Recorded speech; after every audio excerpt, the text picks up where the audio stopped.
wakas, eto na, malapit na tayo pag-akyat. At ayun na, yung barko na sasakyan natin, ang Montenegro. Kaya naman, fast forward agad. 1, 2, 3, tara! At ayun na, sa wakas, nakaakyat na tayo at naglalakad na tayo para maghanap ng mauupuan. At ang nasa isip ko niyan ay dun ako upo sa may gilid para mahangin. Kasi kapag umaandar na yung barko, apakasarap na talaga ng hangin dahil malakas yung hangin kapag nasa gilid ka. Ayan, nakaupo na nga ako. Binibidyohan ko lang ang paligid. Dahil alam nyo ba guys, sa barkong sinasakyan ko, may 7-Eleven sila. Kaso yung mga paninda, ang mamahal.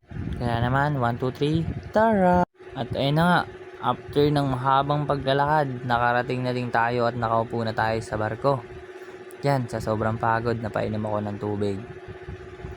Kaya naman, tara, after nyan, matutulog na tayo. At yan, nagsuot muna ako ng sunglass para dagdag points, dagdag kapugian. Yan, tingnan ko yung wallet ko, may laman pa naman. Kaya naman yan, sa mga oras na yan ay matutulog muna tayo dahil 2 oras at kalahati ata ang biyahe natin mula Batangas pa Calapan. Kaya natulog muna tayo. 1, 2, 3, tara!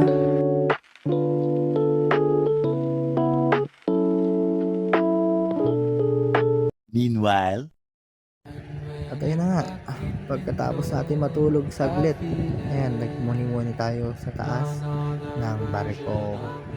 Then, transition na. 1, 2, 3, tara! At ayun na, nakarating na tayo sa bahay. Ano na yan, 5 AM na ng umaga at di na tayo nakapag video dahil nalobat tayo. At ayan, napakaganda ng view. Morning na yan. At ayun lang, salamat sa panonood.